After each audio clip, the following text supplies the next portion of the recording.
We all have players that we're higher on. We all have players that we are lower on. Today, I'm talking about 4 of each in all formats. So you can take this advice and apply it to your Dynasty League. You can take this advice and do some best ball drafts over on Underdog Fantasy. You can take this advice and just bank it away, store it up for your home redraft league that I'm sure you guys are starting to get a handle on, starting to get a head start of the research for. So if you enjoy this video, leave a like, subscribe if you're new around here. Let's get into it.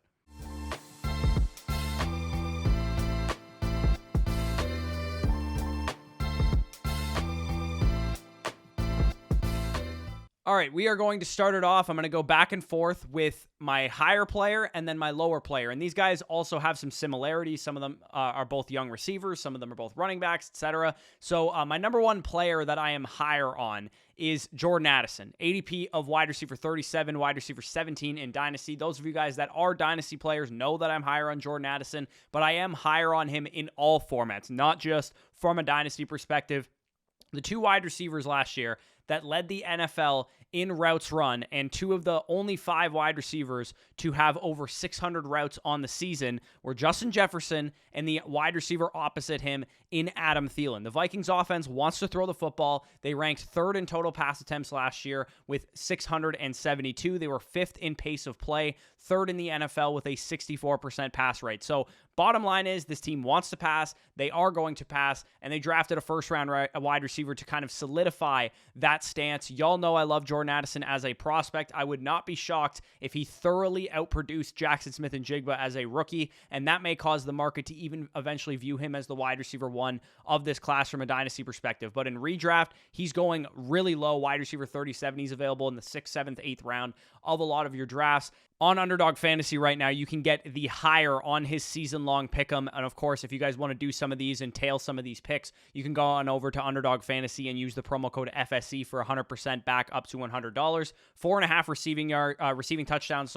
I really love that line for him. It's a pass-heavy offense. Kirk Cousins is like a guaranteed lock for like 30 touchdowns a season, and Jordan Addison will be on the field running routes. My number one player that I am lower on is Treylon Burks, ADP of wide receiver 36. Keep trade cuts. Wide receiver 25 in Dynasty. From a Dynasty perspective, I've talked about my concerns in terms of value accumulation and value fluctuation if he doesn't take a big step forward. But let's say he does. Let's say Treylon Burks does take a big step forward, and that risk is mitigated. This team would be my bet, at least, for dead last in passing yards this season, dead last in passing attempts this season.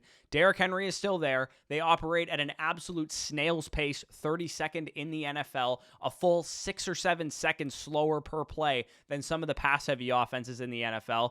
Even if Burks breaks out from a target share standpoint, from a peripheral standpoint, we look at the end of the season, he had like a 27% target share. Whatever the case is, I highly doubt it materializes into a ton of raw fantasy production. The 825.5 receiving yardage prop means that he would need to command a 30% or near 30% share of the 2,900 passing yards that they had as a team last year. And this is assuming that Ryan Tannehill is the starter the entire season, who in my opinion is at least an average NFL starter. And they could bench him for Will Levis. They could bench him, week 4. They could bench him week 10. Whatever the case is, having a rookie quarterback in there is also going to limit and hinder the offensive output of the Tennessee Titans. So for me, I don't think Treylon Burks is a guy that I'm going to be betting on in the 6th, 7th round of redraft leagues, and I've already made my stance on him in Dynasty quite clear. I don't think he's worth holding because I think you can transition him into either proven studs or better bets as young wide receivers. My number 2 player that I am higher on is Kenneth Walker, who is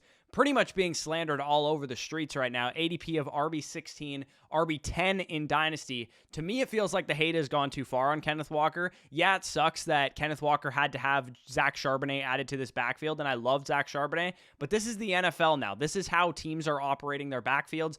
Gone are the days of the true workhorse running backs, and according to the research done by Ryan Heath of Fantasy Points, which you guys can see on the screen, the breakout rates of first and second year running backs are extremely high. So the fact that Kenneth Walker was so productive as a rookie, if he had a little bit better touchdown luck and things of that nature, he would have had a great season. He's now going into his second year, which is statistically one of the best years to break out in the NFL. Zach Charbonnet is still a rookie. I wouldn't be shocked if Walker is still the lead back for a good portion of the season, especially early on from a redraft angle. You want those guys that are good draft picks and get off to hot starts, because then maybe you can sell them high and tier up during the season, or maybe in Dynasty long-term you can tier up to a guy who has a better outlook. I think long-term, we're talking about the new Nick Chubb and the new Kareem Hunt, or the new Aaron Jones and A.J. Dillon. I think that is the dynamic of Walker and Charbonnet that we're going to see, where Kenneth Walker gets the majority of the rushing carries, and then Charbonnet works in as the pass-catching running back. And I know Seattle does not want Geno Smith to win games for them by himself, because even when they had Russell Wilson, they wanted to have a good run game around him. So I really like the higher on Kenneth Walker, 7.5 rushing touchdowns, because I expect him to get 250 plus carries, 8 plus touchdowns as the lead ball carrier for this team. Charbonnet is going to work in, but I do think Walker's backfield is pretty safe as like a 60% opportunity share guy. He won't have a top 5 ceiling or a top 3 ceiling, but I think back end RB1 is very, very solid for a guy that you're getting in the mid 5th round at some points on Underdog. So number 2 player that I am lower on is DeAndre Swift, ADP of running back 23, also running back 23 in Dynasty for what it's worth.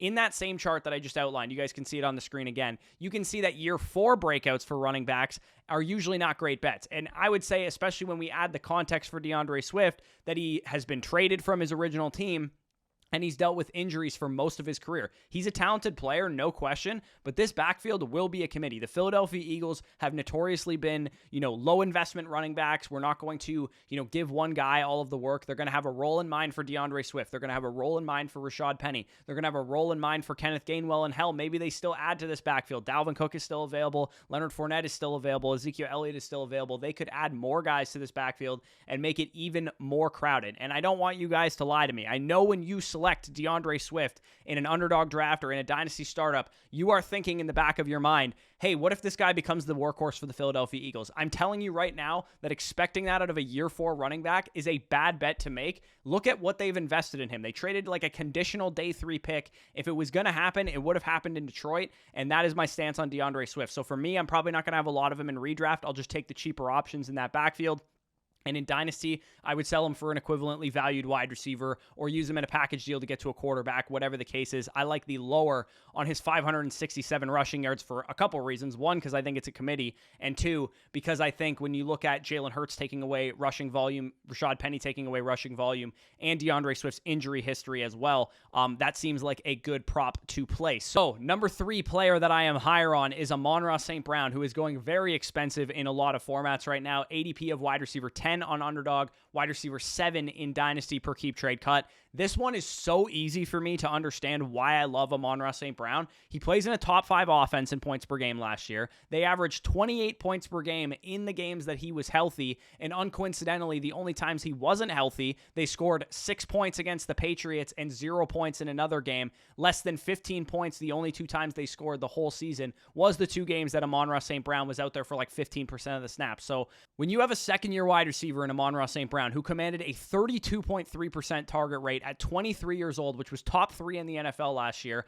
only behind, Cooper Kupps and Justin Jeffersons of the world. We're talking elite company here. And our buddy Dynasty M tweeted this out. Second-year wide receivers to post a 25% target share and a 90-plus PFF receiving grade. The only guys to do that, Justin Jefferson, Odell Beckham Jr., Brandon Marshall, Michael Thomas, and yes, Amon-Ra St. Brown. All of those guys put up multiple top 5 fantasy finishes, yet some people find some time to sleep on Amon-Ra. I think he is going to be great this year. I think this might be a bold take here, but I think it's actually a better bet to make on Amon-Ra St. Brown at cost versus Cooper Kupp at cost, because Amon-Ra St. Brown goes in the mid-second round. Cooper Kupp is a top 5, top 6 pick because their ceilings and roles are basically the same. They're both slot receivers. They're both PPR guys, except Amon-Ra St. Brown is a young ascending talent with far less injury concerns for him and for his quarterback in Cooper Kupp's case, not to mention his offense will be much better than Cooper Kupp's. I really love the higher on 1,010 receiving yards, and I think of the ones so far, I think this one is my favorite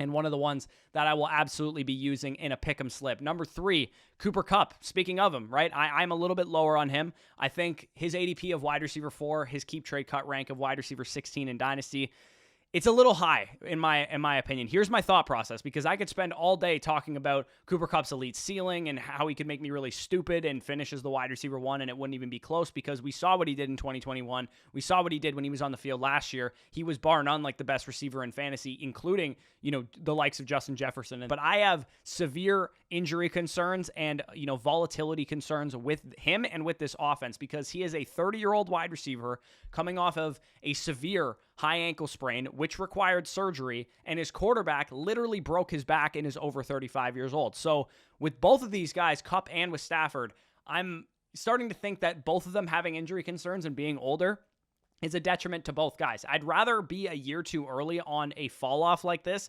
because, to be honest, it feels awfully similar to Michael Thomas and Drew Brees a couple of years ago. I'm not suggesting that you fade Cooper Kupp entirely because I still have him ranked inside the first round, inside the top 10, but I will draft younger options that have just as elite of ceilings and just as great projections as Cooper Kupp. Maybe he has like 10%, 5% better projection than those guys, but Stephon Diggs, A.J. Brown, CeeDee Lamb, Bijan Robinson, those guys are all younger. They're all ascending talent still, maybe minus Diggs, who's in his prime. In redraft, I will pass up on Cooper Kupp. I think I'll just let one of my league mates draft him. If you're a contender in Dynasty, I would suggest seeing if you can get to a different contending wide receiver like Stephon Diggs or like Tyreek Hill.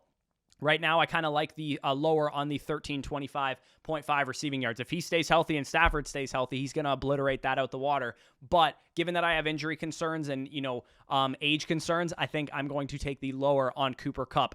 Number 4 player that I am higher on is Jahan Dotson, ADP of wide receiver 39, keep trade cuts, wide receiver 21, in Dynasty. Jahan Dotson scored 13.96 PPR points per game in the 9 full healthy games that he played in 2022. So let's just start there. Nearly 14 points per game out of a rookie wide receiver is extremely impressive. That would have been a top 20 wide receiver on the season in points per game, just behind Christian Kirk and ahead of Jerry Jeudy. As a rookie, dealing with Carson Wentz and Taylor Heineke in the second slowest paced offense in the NFL. Year 2 for Jahan Dotson. He's getting better as a player. Sam Howell / Jacoby Brissett is a better quarterback situation because even if Sam Howell sucks, Jacoby Brissett proved to be an average starter or better at points last year with Cleveland, and the offensive coordinator change with Eric Bieniemy coming in are all bull factors for his pace of play because Bieniemy has operated an offense that's been top 5 in pace of play, and yeah, Patrick Mahomes has something to do with that, but every one of Andy Reid's coaching disciples, Doug Peterson, Sean McDermott,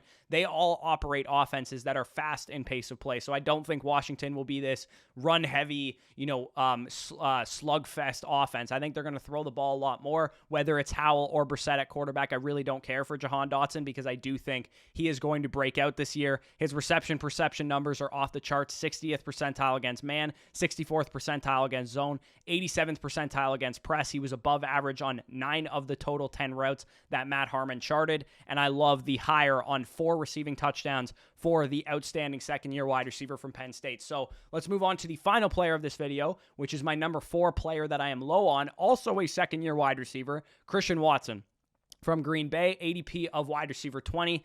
Keep trade cuts, wide receiver 19 in Dynasty. Now, I love Christian Watson, don't get me wrong, but explain to me this.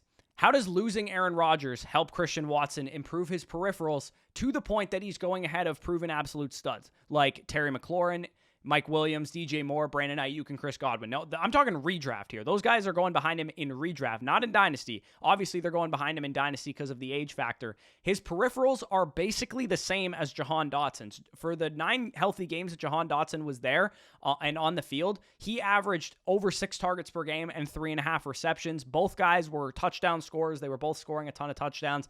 For Christian Watson, from week 10 onward, when he actually took a full allotment of snaps for his team, he was averaging just over 6 targets per game, 3.5 or so receptions. And like I said, both guys were touchdown scorers, yet Jahan Dotson goes at wide receiver 39 and Christian Watson goes at wide receiver 20. Now, I understand an underdog, the nature of the platform is best ball. Christian Watson's the big play guy, but Jahan Dotson's offense got a new offensive coordinator to improve their slow pace. They got more stability at quarterback. He's got number 2 corners because Terry McLaurin is going to face the number 1 guys. Who is coming to rescue the Green Bay Packers' 28th ranked pace of play? Because this is not a pass-heavy offense, and especially knowing that Jordan Love is basically his first year as a starter, they're probably going to lean heavily on Aaron Jones and A.J. Dillon. So I don't love the situation for Christian Watson. I love the player. I love the bet that you're making on a second-year wide receiver who commanded targets and was productive down the stretch. I just think he's personally going too high. I don't think I should take him in the 4th round when he should be available in the 6th round where he would normally be valued most years. And same goes from in dynasty perspectives. I do think there's more volatility to Christian Watson than people think. Therefore, I like the lower on the 850.5 receiving yards prop that they have for him on Underdog. So again, if you want to tail some of these picks that I talked about, this is my 5 best ones in my opinion, and you guys can go ahead and tail those picks if you want. But if you enjoyed this video, leave a like, subscribe to the channel if you are new around here. If you want access to all my Dynasty rankings, all my best ball rankings, all the bonus content, top 10 quarterbacks, running backs, and wide receivers in the 2024 NFL Draft. If you want to get ahead of your league mates from a Dynasty perspective, the best place to be is over on flockfantasy.com. Not only will you get all the bonus content from us, you'll get it from Mason over at Fantasy Flock, you'll get it from Zach and Badake at Dynastyland and Fantasyland, and from Chris and Pierre over at Fantasy Endgame. Make sure to use the promo code FSE when you sign up to get first priority on Dynasty Decisions videos, Dynasty Trades videos, personalized advice from myself and from Danny. And if you sign up annually right now, you'll also get a free Zoom consultation with yours truly or with Danny, whichever you prefer. And also, big shout out to Underdog Fantasy for sponsoring this video. Check out their season-long pickems. Check out their weekly winners, new best ball format, where every single week they will pay out a big-time prize pool. And make sure to enter some Best Ball Mania 4 drafts while you're at it as well. Promo code FSE for 100% back on your first deposit up to $100. So if you put in 50, they'll give you 50 on the site to play with. But with that being said, peace out, and we'll talk to you soon.